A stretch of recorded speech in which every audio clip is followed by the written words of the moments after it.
Hello aspirants, welcome back to our channel FoodTech Online. Hope you all are doing great. So this video is for all those aspirants who are preparing for their post graduation, that is M.tech or MSc in the food technology subject, and they want good college and for which they are preparing for their entrance examination. So today will be our class 3 and hope that you all have watched the previous videos, and if not, the link is in the description box. You can watch it. So chalo, let us proceed. Question number 1. HFCS is made from, options are potato starch, wheat starch, maize starch or tapioca starch. So over here correct option is C, that is maize starch. So HFCS basically it stands for high fructose corn syrup. Okay, corn syrup. So it is basically made from maize starch, or we tell that as corn starch. So over here my correct answer is C, that is maize starch. So question number 2, concept of traceability used in FSMS it involves. So options are final product inspection, tracing the history of the food, or recalling of the history of the food product or process, or quantifying of trace elements as contaminants. So over here, as the name is suggesting, what the concept of traceability. So as the name is suggesting, traceability means something to trace out. So over here my correct option will be B, that is tracing the history of the food product, which is used in FSMS. So what is FSMS? FSMS is basically, it stands for Food Safety Management System. So the concept of traceability which is used in the Food Safety Management System, it involves the tracing of the history of food. So option number B is my correct option. Next, question number 3. The white portion of meat muscle refers to, options are vitamin, carbohydrate, mineral or fat. So over here my correct option will be option number D, that is fat. So the white portion of meat muscle basically it refers to the fat. Question number 4. The ability of starches to form gel is dependent on the presence of pectin, dextrin, amylose or amylopectin. So the ability of starches to form gel, it is dependent on the presence of amylose. That is option number C is my correct option. So this pectins and dextrins, these are not involved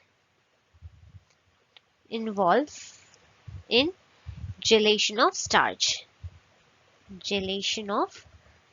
Okay, these are not involved in the gelation of starch, whereas this amylopectin, so we can say this amylopectin actually they contribute to the gel formation at higher concentration and lower temperature. That's why the primary reason, or it is primarily dependent on the amylose. So over here my option number C will be correct. Question number 5. Bureau of Indian Standard Act 1986 comes under, options are Directorate of Marketing and Inspection, Department of Consumer Affairs, Government of India, Department of Legal Metrology or Department of Agriculture and Corporation. So over here my correct option will be B, that is Bureau of Indian Standard Act 1986 comes under the Department of Consumer Affairs, Government of India. Whereas I can say the Agricultural Produce Market Committee Act, so it falls under Directorate of Marketing and Inspection, and the Legal Metrology Act, it comes under the Department of Legal Metrology, and the Agricultural Produce Grading and Marketing Act, that is 1937, so it comes under the Department of Agriculture and Corporation. But over here my correct option will be, that is Department of Consumer Affairs, Government of India.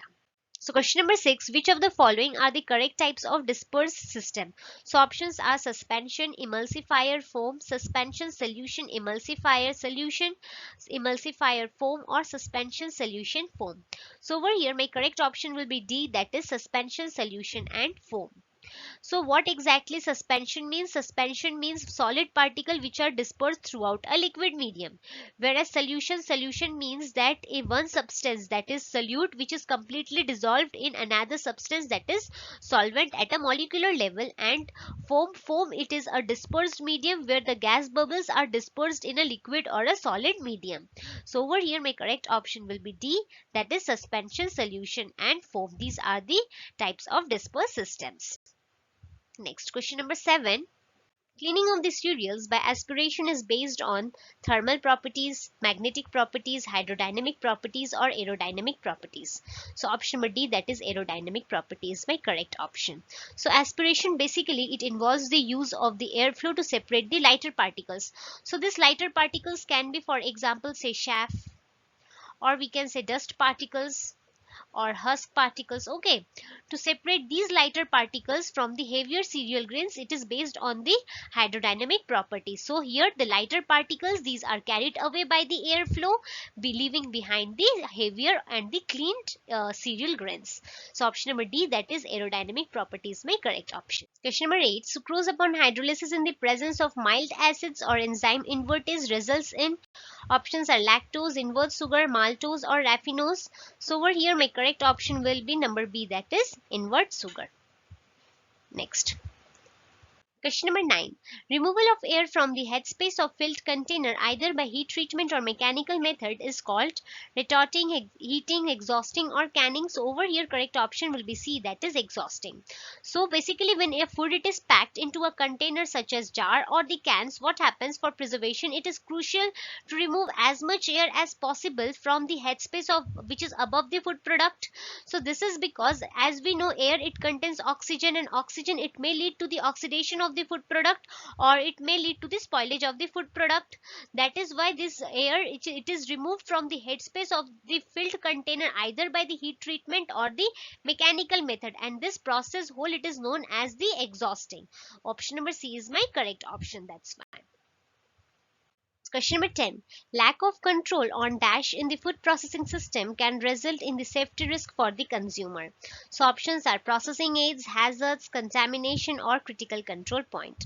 So my correct option will be B, that is hazard. So lack of control on hazard in a food processing system can result in the safety risk for the consumer. So we know there are three types of hazards. These are basically the physical hazards, chemical hazards, and biological hazards. Okay.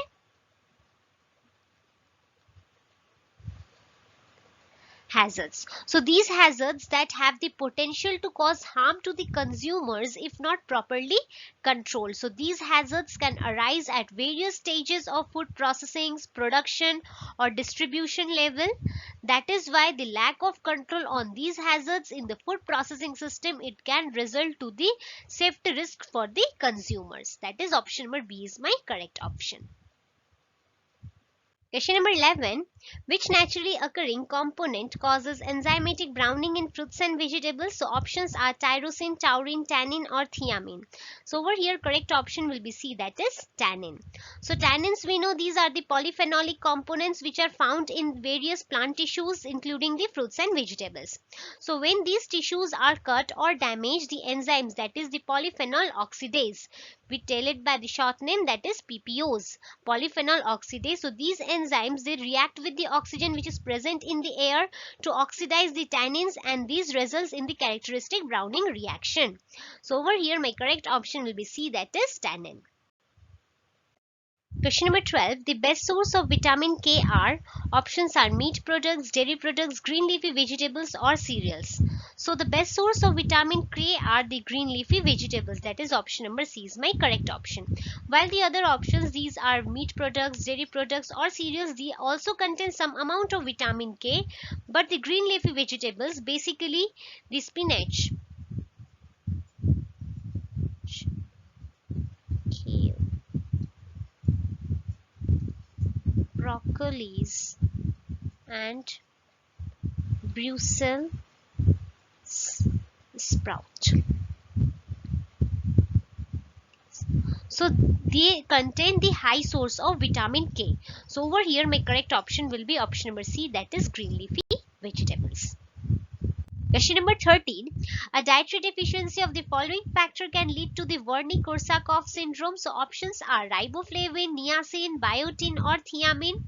So over here my correct option will be vitamin D, B1, that is option number D. So thiamine, it is also known as vitamin B1. Okay. So the Wernicke-Korsakoff syndrome, actually it is a neurological disorder which is caused by a severe deficiency of this thiamine. So option number D is my correct option. Question number 14. The natural enzyme pectin methyl esterase present in fruit is deactivated at 80 degrees Celsius, 10 degrees Celsius, or 30 or 50 degrees Celsius. So the correct option will be A, that is 80 degrees Celsius. So this pectin methyl esterase, actually it is an enzyme that catalyzes the demethylation of the pectin, and it is a structural polysaccharide which is found in the cell walls of the fruits and vegetables. So this enzyme, it is sensitive to heat, and its activity it get decreases when the temperature gets increased. That is why the natural enzyme, that is the pectin methyl esterase, it gets deactivated at high temperature, that is 80 degrees Celsius. Option number A is my correct option. Question number 15. ISO 9000-2005 quality management system deals with.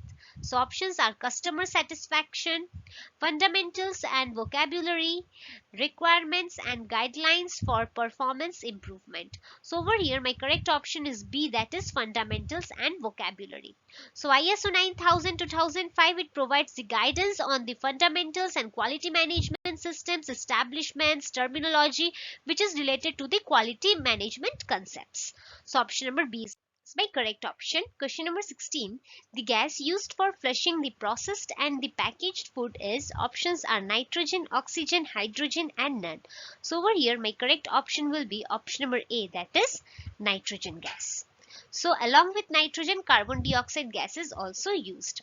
So the gas which is used for flushing the processed and the packaged food is the nitrogen or the carbon dioxide gas. So flushing with nitrogen or the carbon dioxide gas, what will it do? It will help to displace the oxygen from the headspace of the packaged food product, which can help to extend the shelf life of the food product by reducing the oxidation process and the microbial growth. So over here my correct option will be option number A, that is nitrogen.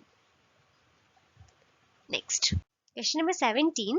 What causes sliced apples to turn brown? Options are oxygen, hydrogen, carbon dioxide or nitrogen. Over here my correct option is A, that is oxygen.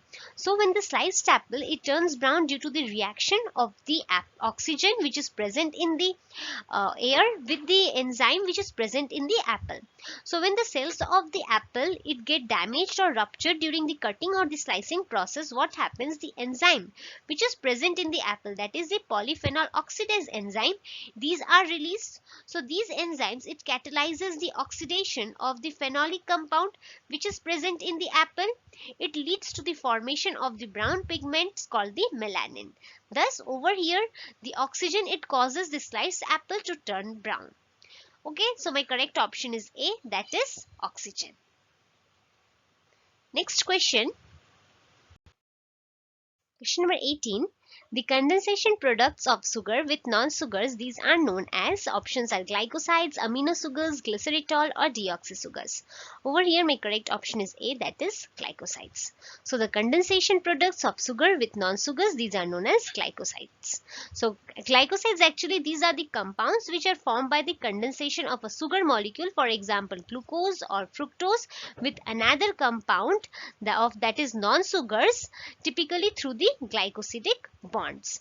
Okay, these compounds, they have various biological activities which are found in many natural products, including the plants, fruits, herbs, etc. So over here my correct option is A, that is glycosides. Question number 19. Corn syrup is a mixture of galactose and maltose, dextrose and galactose, glucose and galactose, dextrose and maltose. Over here my correct option is C, that is glucose and galactose. So corn syrup, it is a mixture of glucose and galactose. Option number C is my correct option. So question number 20. The hotness of chilies is due to the presence of. So options are quercetin, allicin, citrinin or capsaicin. Over here my correct option is D. So the hotness of chilies, it is due to the presence of the capsaicin. So capsaicin, actually it is a compound which is present in the seeds, veins or the flesh of the chili peppers, and it activates the pen receptors of the mouth or the skin, so causing the sensation of heating or burning when it is consumed. So the level of capsaicin, it determines the spices or the hotness of the chili pepper. So over here my correct option is D, that is capsaicin. Next, question number 21. The bubbles which is seen in the soda and the champagnes, these are due to, so options are sulfur dioxide, hydrogen peroxide, nitrogen oxide or carbon dioxide. So over here my correct option is D, that is carbon dioxide. So the bubbles which is seen in the soda or the champagne, these are due to the carbon dioxide. So what happens during the carbonation process, the carbon dioxide gas, it is dissolved in the liquid under pressure. So when the pressure it is released, such as in the bottle of the soda or the champagne, when it is opened, the dissolved carbon dioxide, it forms bubble, giving the beverage it a characteristic effervescence also. Okay, so over here my correct option is D, that is carbon dioxide. Next question. Question number 22. Vanaspati and margarine, it contains trans fatty acids, alpha fatty acids, cis fatty acids or beta fatty acids. So over here my correct option is A, that is trans fatty acids. So Vanaspati and margarine, it contains trans fatty acids. So trans fatty acids, actually these are the unsaturated fatty acids with at least one trans double bond in their carbon chain. They are often found in the partially hydrogenated vegetable oils, which are commonly used in the production of vanaspati or the margarine. Even these trans fatty acids, they when it is consumed in a good amount, they have an adverse health effect also. So over here my correct option is A, that is trans fatty acids. So question number 23, winterization is, options are removing waxes and high melting point solids, plasticizing solid fats, aging meat or ripening of cheese. So over here my correct option is A, that is removing waxes and high melting point solids. So winterization, it is a process of removing waxes and other high melting point solids from the oil during the production of the edible fats or oil. So actually it involves the chilling of the oil and then filtering it to remove the solids which are present, which help to improve the clarity and stability of oil at the low temperature. So over here my correct option is number A, that is removing waxes and high melting point solids. So question number 24. The time required to reduce the viable microbial population by a factor of 90%, it is known as D value, Z value, M value or F value. Over here my correct option is option number A, that is D value. So the time which is required to reduce the viable microbial population by a factor of 90%, it is known as D value or decimal reduction time value. So over next Z value. So Z value actually it reflects the temperature dependence, that which we can say the temperature change which is required to change the D value by a factor of 10. Whereas M value, it is also known as microbial reduction value, that is MVR. Okay, so it represents the extent of microbial reduction which is achieved by a particular heat treatment at a specific temperature. Whereas Z value, it represents the lethality of the heat treatment process. So over here my correct option will be D value, that is option A. Question number 25. The liquid fraction obtained during mashing in beer making is called. Options are hops, worts, mash or brew. So comment down the correct option of this question in the comment box. So when more information, that if you have still not installed our app FoodTech Online, you can install this app. The link is in the description box for you all. So this app is beneficial for all those aspirants who are preparing for the examination, that is food related examination. It can be CUET, PG, FSSAI, food analyst, food safety officer. Okay, so over here you'll get different sections, and in that different sections different subtopics are there and related questions are there for your preparation. So you can install this app and boost your preparation. So we completed few important questions, and more further questions you can practice in our app, that is FoodTech Online app. And if you like this video, you can share with your friends and you can subscribe our YouTube channel. Till then, thank you and enjoy learning.